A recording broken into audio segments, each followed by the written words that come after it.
muchas gracias por la presentación. Tengo que disculparme porque mi español también es muy limitado para hablarles en español, entonces también me voy a tener que quedar con el inglés. Ha sido un placer y un honor estar con ustedes hoy. Este es un grupo de personas que esencialmente han estado construyendo este país, incluyendo su vivienda, y esperemos que vivienda económica. La vivienda económica es crucial para este y para cualquier país y para cualquier ciudad. Es esencialmente nos permite que más y más gente pueda venir a las ciudades y poder tener desarrollo económico, pero también, por supuesto, desde el punto de vista social, para proveerle a la gente, a las familias, un refugio y un techo sobre sus cabezas. Voy a hacer, de un lado, es comenzar con unos números, cuál es la situación de la vivienda económica y cuál es el vacío de vivienda económica globalmente, pero también voy a seguir cuáles son las políticas y con las soluciones que han funcionado y que han resuelto este problema.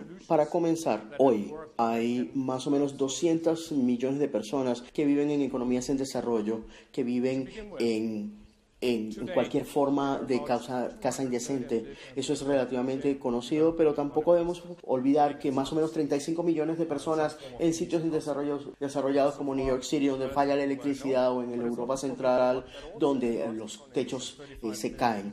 Además de aquellos que no viven en condiciones decentes de refugio, son aquellos que están mal económicamente, los que no pueden pagar una vivienda, los que no pueden pagar servicios, calidad de comida.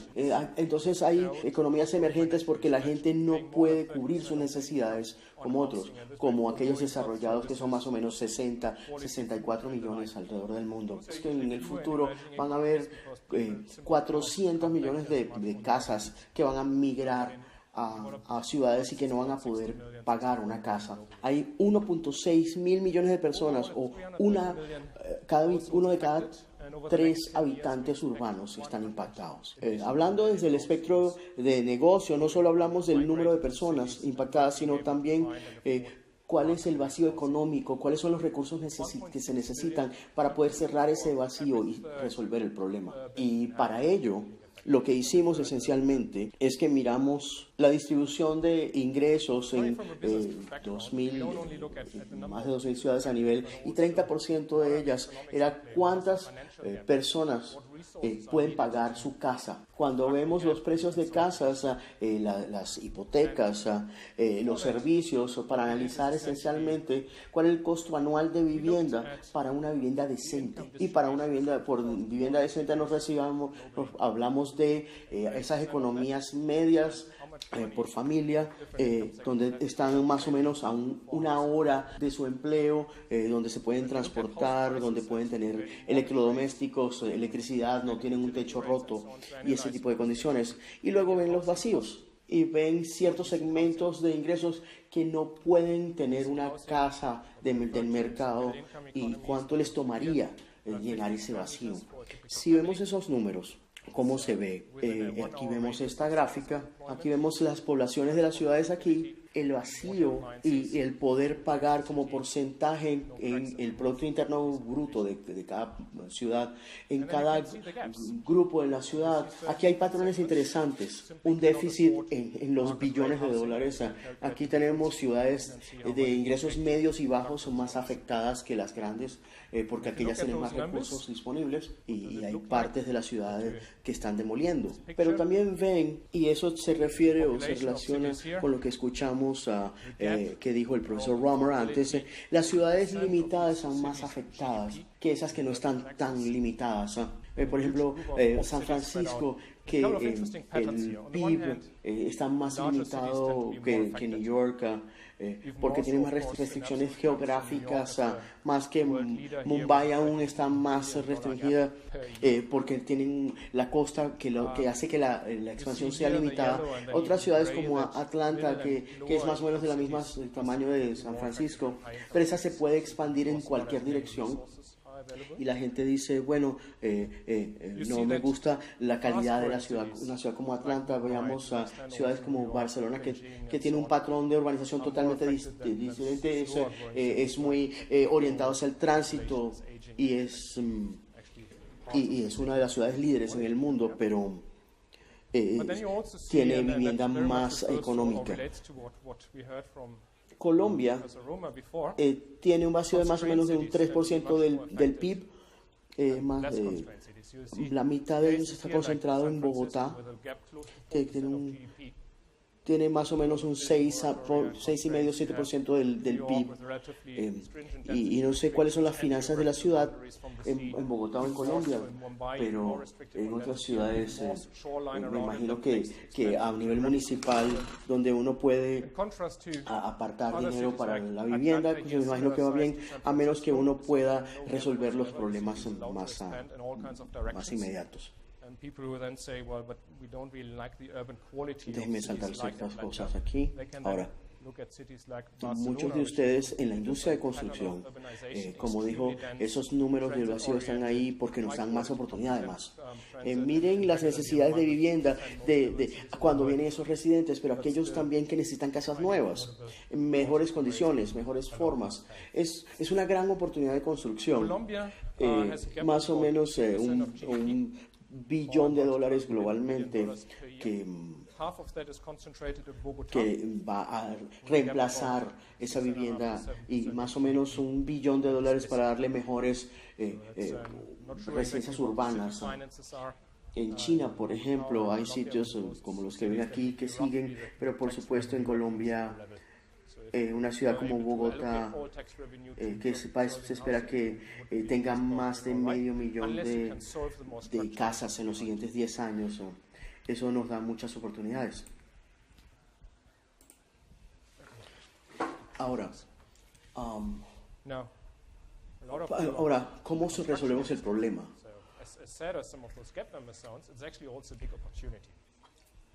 Y lo vemos como un plano, como una plantilla de cómo comenzar a pensar en el problema. De un lado, comenzamos con las aspiraciones y targets. ¿Qué es lo que ellos quieren lograr?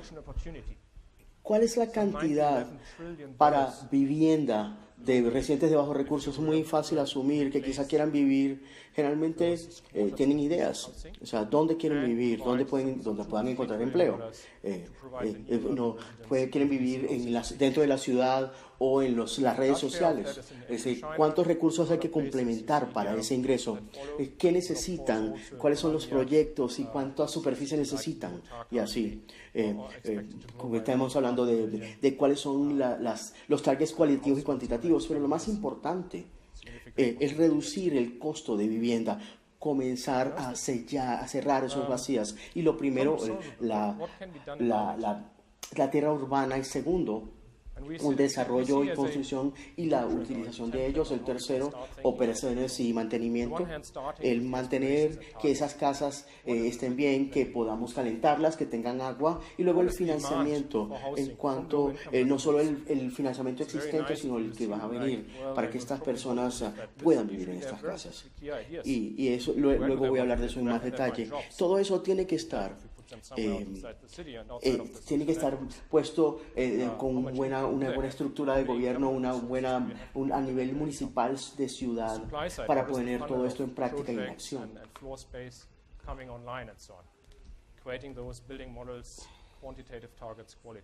Al mirar esos 4 libros, ¿qué pueden hacer esto por eso? Y luego ver cuál es la cuantificación basados en las prácticas vistas en otros sitios alrededor del mundo. Y tenemos unos rangos muy grandes porque podemos dividirlo de ciudad en ciudad. Pero en una ciudad grande típica, verían que el mercado de vivienda generalmente es económico, generalmente para la gente que tiene un ingreso medio. Es más o menos el 80% de ingreso medio. Para ellos es difícil conseguir una vivienda en el mercado porque ya tienen muchos vacíos, porque las casas son más caras. Al encontrar cómo llenar esa suministro y demanda, pero también hay que verlo, un enfoque diferente industrial para la construcción. Sí, mejoramos la eficiencia y el mantenimiento de los edificios, y además tenemos expertos que financien y que también bajen la diferencia de lo que tienen que pagar las personas de bajos recursos y los de altos recursos. Entonces vamos a tener 20-30% del costo total de la vivienda financiable para tener que sea asequible para aquellos que ganan entre 50 y 80% de un ingreso medio en una ciudad. Para aquellos que ganan menos, van a necesitar una política para soporte de vivienda o un refugio público y algo así. ¿Cómo eso se traduce en inversiones? ¿Y cuánto dinero se necesita en cuanto a dólares? Entonces, incluyendo la tierra, todo el dinero que se necesita son más o menos 16 billones de dólares globalmente. Esos son números espantosos. Muy pocas personas lo tienen en la cuenta del banco. Pero se puede resolver el problema aún. Si lo miran así, de esos, los primeros 6-7 billones están en tierras. Eso es simplemente hacerlo asequible. La construcción se puede bajar más o menos en unos 9 billones de dólares si se optimiza. Y luego, esta gente quizá sea de bajos recursos, pero no significa que no pueden pagar nada. Si uno se les da la estructura de financiamiento para traer esos ingresos, si se puede hacer, lo que nos vuelve a recordar $1 billón por cada dólar invertido en cerrar esos espacios, esos vacíos. Se puede encontrar $16 de vivienda para el mercado.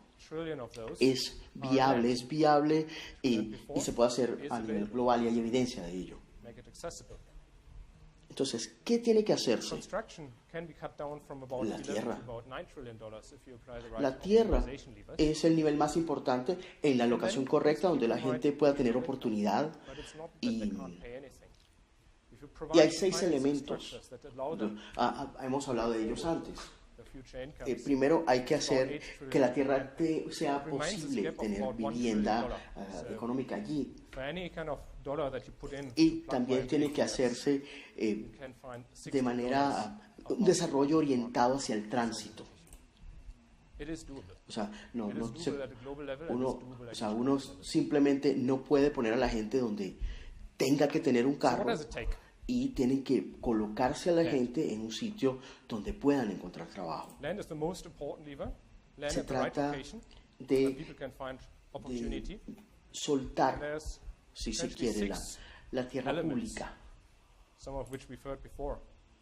Y la mayoría de las ciudades la tiene. Se trata de liberar esas tierras que están en manos privadas, que también están disponibles en la mayoría de las ciudades, y mucho más de lo que la gente se imagina. Posiblemente es el ensamblar y reajustar la tierra alrededor de esos sitios donde se desarrolla una ciudad y donde haya ciudades que tienen mucha densidad y que están limitadas. Es el reformar las regulaciones de la tierra en cuanto a densidad y también rezonificar. Y luego, por supuesto, tenemos el asunto de la informalidad. Ejemplos rápidos de ellos. Es el desarrollo orientado hacia el tránsito. Un ejemplo, por ejemplo, Hong Kong. No sé si ustedes lo saben hasta cierto punto, pero Hong Kong incrementó sus áreas urbanas, expandiéndose hacia los nuevos territorios, y había muchos. La tierra de donde se edificó este transporte público, y dándole oportunidades a la gente, era suficiente, primero de un lado porque pagaba el sistema de transporte. Pero también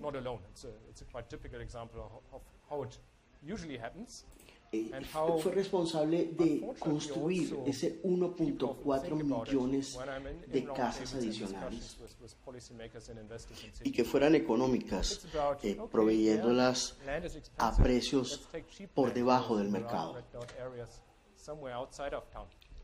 600.000 familias encontraron un hogar en esos territorios con la infraestructura correcta para llevarlos. El contraste sería la Ciudad de México, que no está sola, porque es un ejemplo típico de cómo generalmente esto sucede y cómo desafortunadamente la gente generalmente piensa en ello.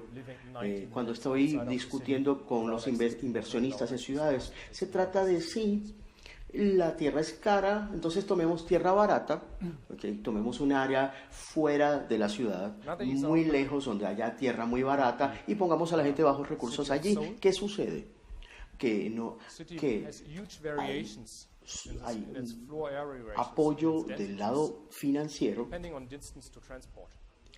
Se hacen casas que se construyen efectivamente, muy eficientemente, pero 14% de esas unidades están vacías porque la gente prefiere vivir en barrios bajos en la ciudad donde hay oportunidades en lugar de vivir a 90 minutos fuera de la ciudad donde no hay agua, ni hospitales, ni escuelas.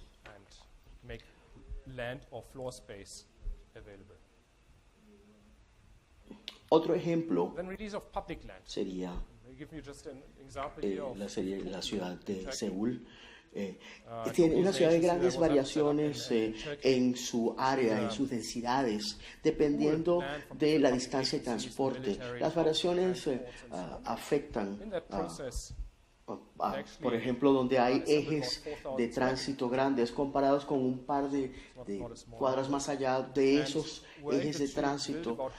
Entonces hay grandes oportunidades para formar la ciudad y brindar transporte eficiente y hacer que la superficie y la tierra esté disponible. Y luego soltar tierra pública, por ejemplo, en Turquía. Hay una ciudad donde se tomó tierra de diferentes organismos pública, y en ese proceso, de hecho, hubo 14.000 kilómetros de tierra disponible. Y ellos han podido construir 500.000 de casas en los últimos 10 años. Y como lo hacen es esencialmente que ven el mercado, y cuando uno ve el precio del mercado en cuanto a vivienda alrededor del mundo y lo compara con Turquía, ellos casi que regalan la tierra. Para ellos conectan el precio de la tierra con el precio del servicio, pero no es que simplemente estén regalando la tierra pública porque no está desarrollada y es muy barata. También tiene que ver hay diferentes categorías de tierra. Entonces hay tierra que es muy valiosa y tiene que ver con la tierra que no está tan disponible, entonces el 40% de la tierra se vende, se le regala a ciertos organismos para que la desarrollen, y esas ganancias se usan para subsidiar el desarrollo de vivienda. Hay otro modelo en Estambul que tiene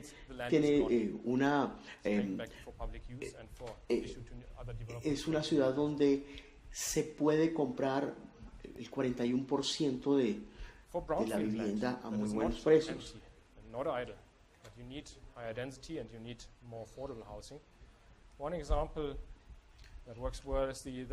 Luego tenemos la tierra vacante, la tierra baldía. Por ejemplo, en Riyadh, donde vemos partes de tierra, y aquí tenemos 40 kilómetros cuadrados aproximadamente, que es un número decente, una cifra decente de tierra. Pero esa tierra ha estado baldía por 20, 30 años. Entonces, los dueños de la tierra privada simplemente se quedan ahí esperando que suba el precio de la tierra. Y eso se puede observar en muchas ciudades. Y eso se está haciendo cada vez más fácil de identificar. Pero las soluciones, por ejemplo, en Arabia Saudí, hay una legislación para poner impuestos en la tierra baldía. En New York también se están experimentando con algunos conceptos como eso, donde se pueden hacer como maneras más drásticas, como en China, donde el valor de la tierra se le pone un 30% de impuesto si está baldía. Y en 2 años, si la tierra está ociosa, se la quitan. Se toma para otros desarrollos o para uso público.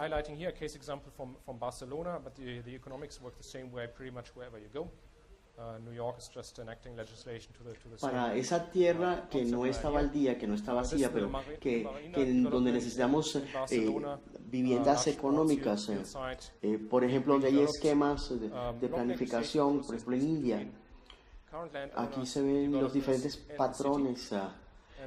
Aquí tenemos 1 kilómetro cuadrado de desarrollo alrededor de una carretera donde 3% de la ciudad se va desarrollando año con año. Y para cada una de esas áreas de desarrollo, la tierra se pone, el sector público trae la infraestructura, áreas para jardín, y se hacen viviendas económicas. Y el mercado cubre también la parte comercial y se pagan la infraestructura social y se cubren la parte de negocios y la parte comercial.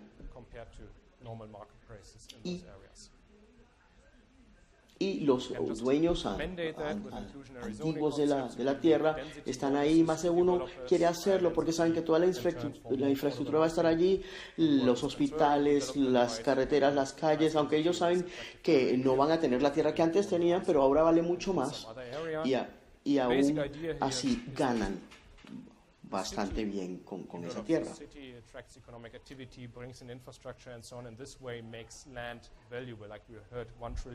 Al subir las densidades, también como antes, pero de una manera inclusiva, hay atención específica al poder comprar vivienda. Aquí también quiero resaltar el Barcelona, y la economía funciona más o menos igual donde quiera que uno vaya. En New York hay una legislación para hacer un concepto similar. Aquí hay el desarrollo de la marina en Barcelona.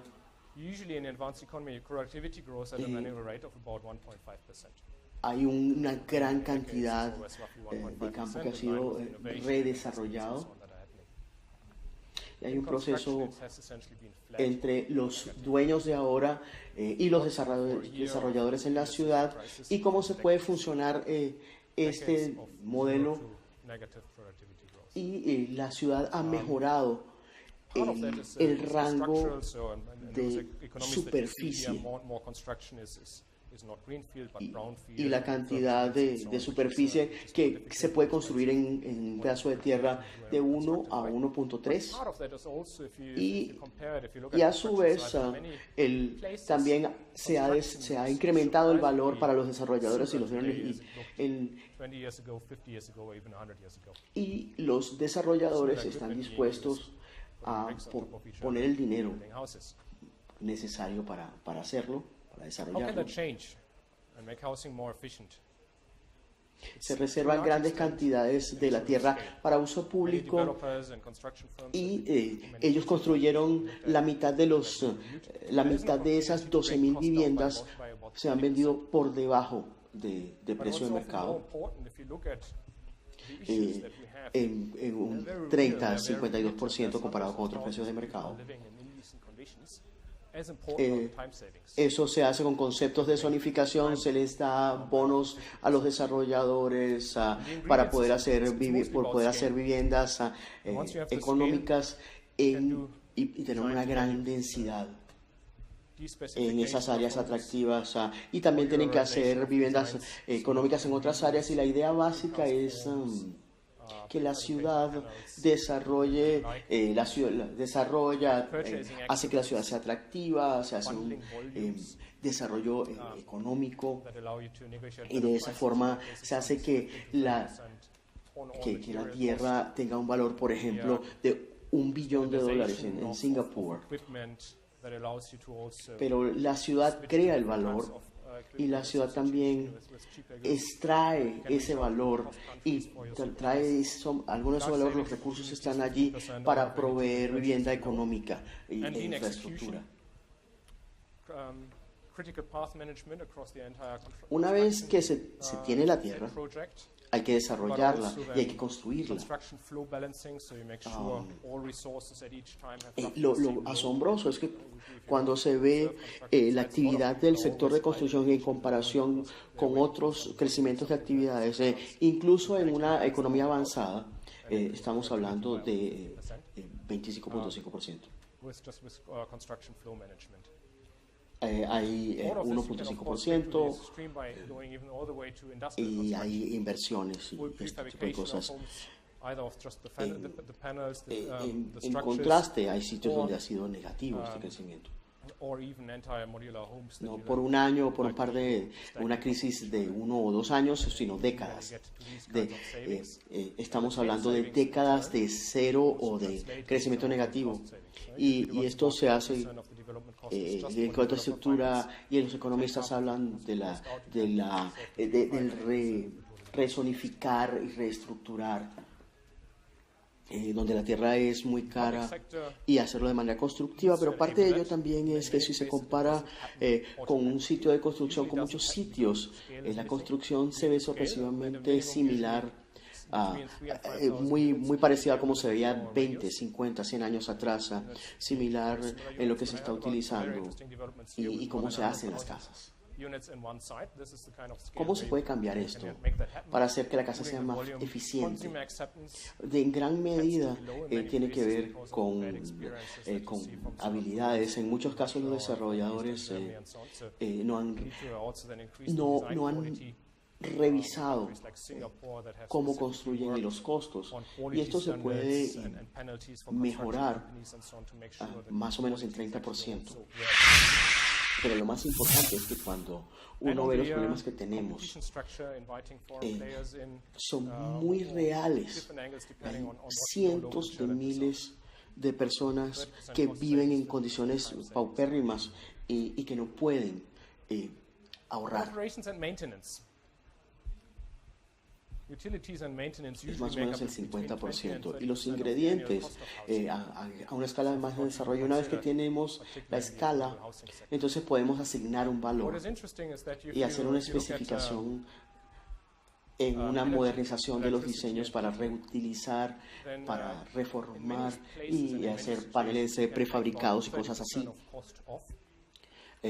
Para evitar accidentes, mejorar los volúmenes, negociar mejores precios, y a veces se mejora 20-30% en costos de material. Una estandarización del equipo que le permita también utilizarlo en diferentes instituciones o llevarlo a sitios más baratos. Uno puede ir a países de menor costo para obtener oportunidades de ahorros en 50%. Y en la ejecución se pueden tener cambios críticos en toda la construcción, en todo el proceso de construcción.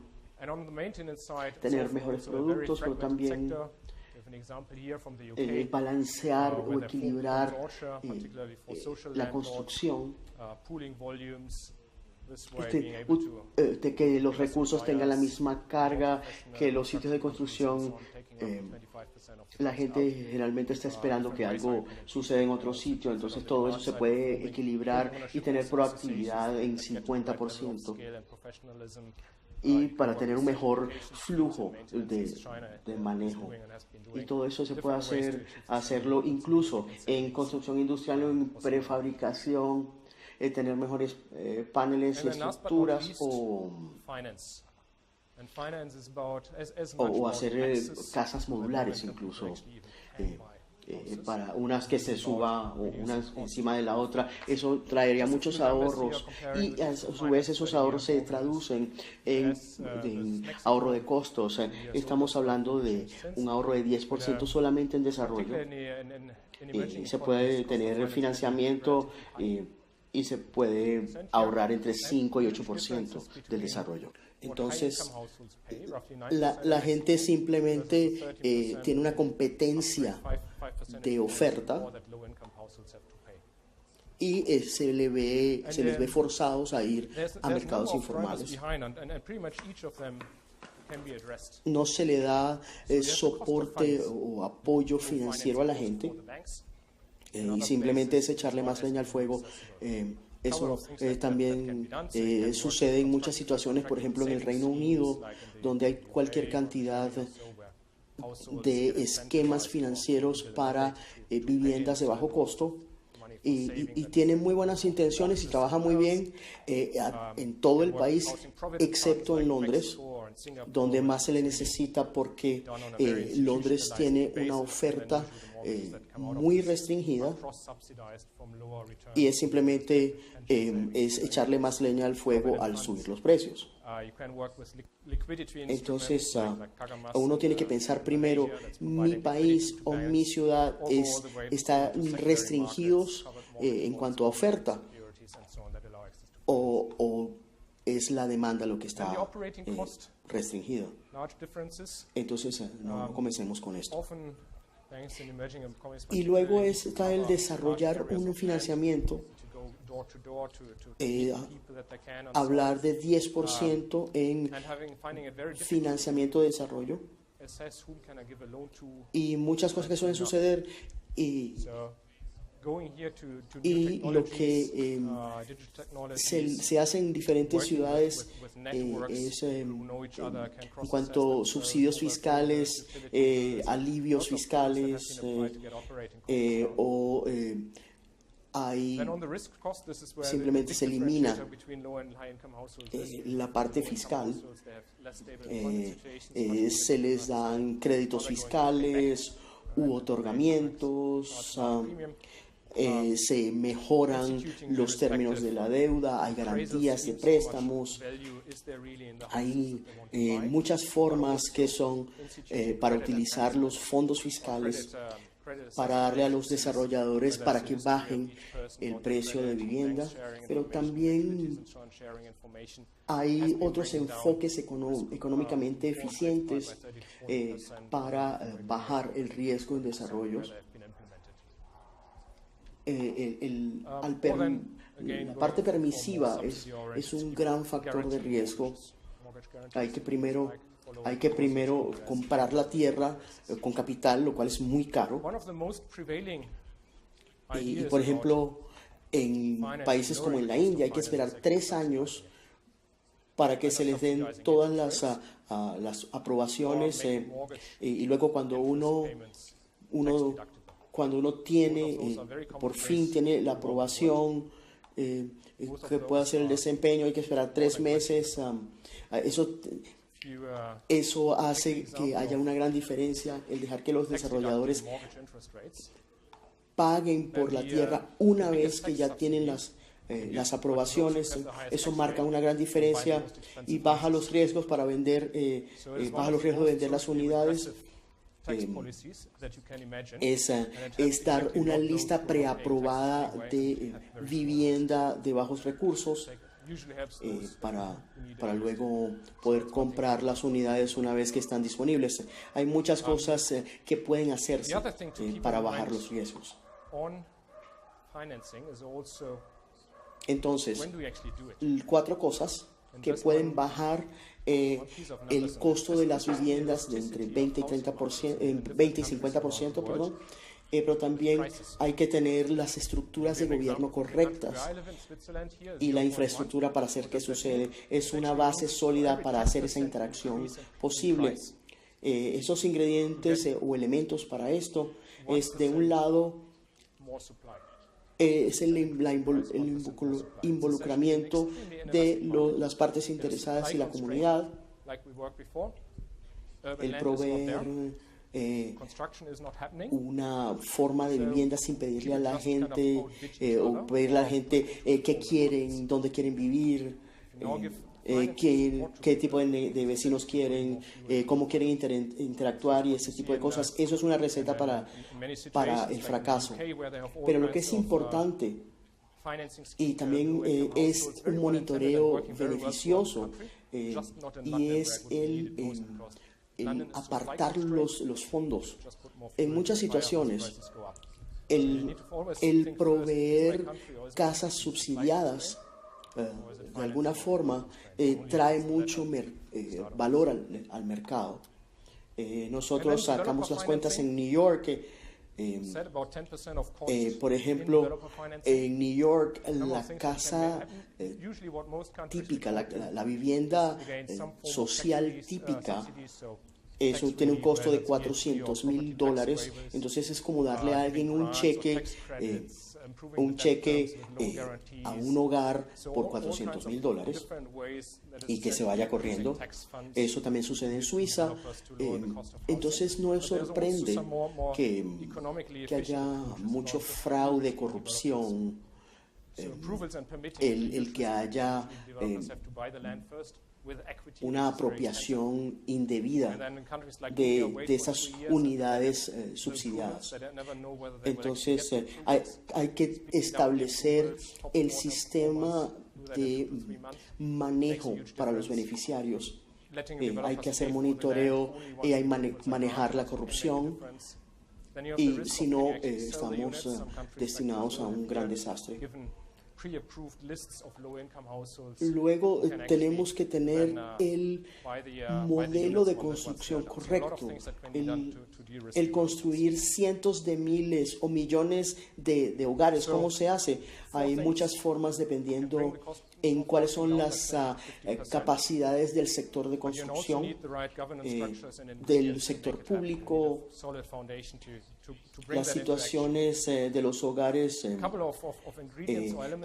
Si hay muchos hogares informales, viviendas informales, y los recursos en las casas, si hay un límite de recursos para mejorar esas casas, y dónde se va uno a proveer entrenamiento técnico y las herramientas para que la gente mejore su hogar, o el proveer préstamos sucesivamente. Hay que tener un sector privado relativamente fuerte y atraer a los actores correctos para hacerlo, para hacer un desarrollo privado. Y eso podría ser el modelo correcto y requiere muy buen manejo y así control de calidad de las cosas que se estén construyendo, que tengan la calidad correcta, que estén en el lugar correcto y así sucesivamente, o tener un sector público relativamente eficiente, donde el sector privado, el sector público sea quien contrate los servicios. Hay muchas opciones de diseño aquí, y luego quizá lo más importante son los fondos. 6% del PIB en Bogotá. No es fácil el financiarlo, entonces es esencial tener una forma de valor de la tierra. No se puede capturar el valor de mejora de la tierra si no se desarrolla como una ciudad, si se desarrolla el transporte y la infraestructura. Sería imposible financiar esos programas de vivienda. Y luego uno puede enfocar los presupuestos fiscales y los créditos en esos vacíos que quedan en el valor de la tierra. Y luego establecer los procesos en el gobierno, y lo que funciona bien es el entregar unidades, como por ejemplo se hizo en Singapur y Londres, y lo están pensando. Y la tarea preeminente de ellos es encontrar cuántas unidades se necesitan, cuántas unidades hay que implementar, dónde están los cuellos de botella, y el resolver todos esos problemas. Eso es una de las industrias más fragmentadas que uno se puede imaginar, con políticas nacionales, políticas, compañías de servicios, compañías constructoras privadas,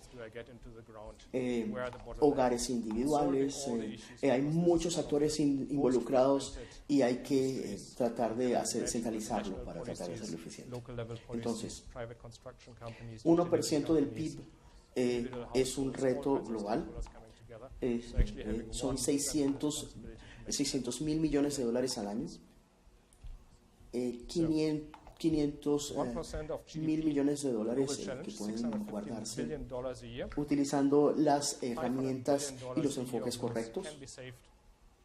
Entonces hagámoslo suceder, hagamos que suceda, perdón. Gracias.